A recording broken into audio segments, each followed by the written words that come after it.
Alors j'écoute l'émission animée par un certain Arcana, c'est un pseudonyme, mais qui a l'air assez calé.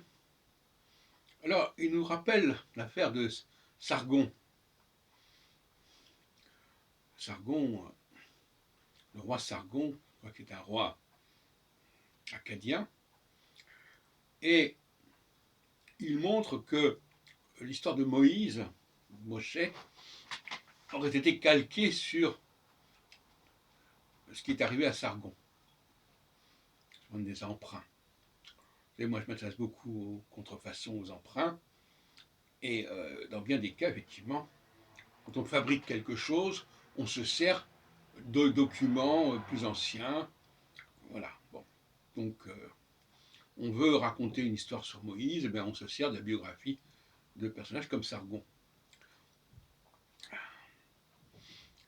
Mais d'un autre côté, l'objectif n'est pas là. Parce que pour moi, le livre de l'Exode est inspiré du conflit entre les Israélites et les Judéens. Et je rappelle l'excellent travail de Stephen Fleury, FLU2RY, sur ce sujet. Et j'ai proposé récemment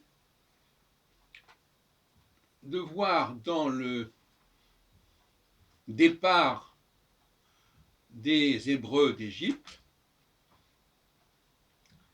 ce qui a pu être inspiré par la volonté de schisme des Israélites par rapport aux Judéens.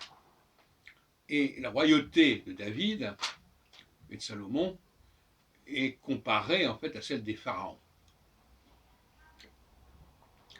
Donc voilà à mon avis comment il faut voir les choses. Je ne suis pas sûr que beaucoup de gens aient fait le rapprochement entre le schisme des gens du Nord, des tribus du Nord par rapport aux tribus du Sud, et la fameuse histoire du départ des Hébreux d'Égypte. Je crois que c'est assez évident, en fait. Alors,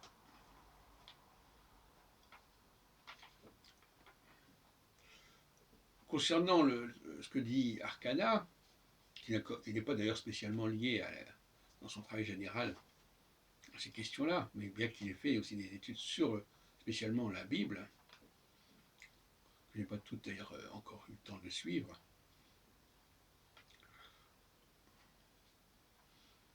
Je dirais que il se pose un problème concernant les peuples, le peuple qui a été choisi par Dieu, et quand je dis par Dieu, c'est une façon de parler, par les extraterrestres, si on veut, pour convoyer, pour transmettre un certain nombre de messages. Et ce qu'on ne comprend pas suffisamment, c'est que ce Dieu ne prétend absolument pas être le Dieu universel. Il ne prétend pas non plus que son message soit évident pour tout le monde. Il le réserve à certains peuples au pluriel même. Et ces peuples doivent porter ce message qui est résumé dans le chapitre 2 de la Genèse, qui est justement un chapitre qui est créé par les Israélites aussi, qui plaide pour l'idée que celui qui est en dessous est nécessaire. C'est-à-dire qu'on a besoin d'un plus petit que soi. J'en ai parlé dans une autre vidéo.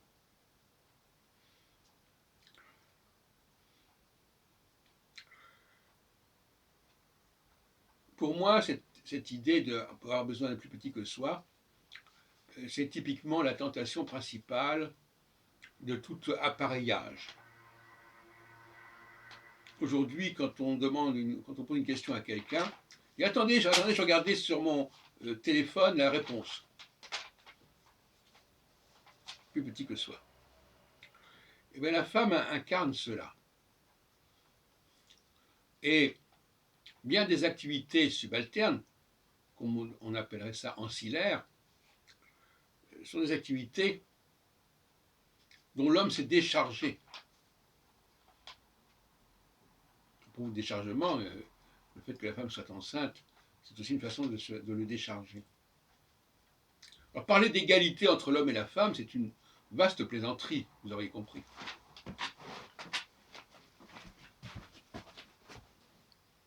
Mais il y a une complémentarité, il faut savoir la gérer.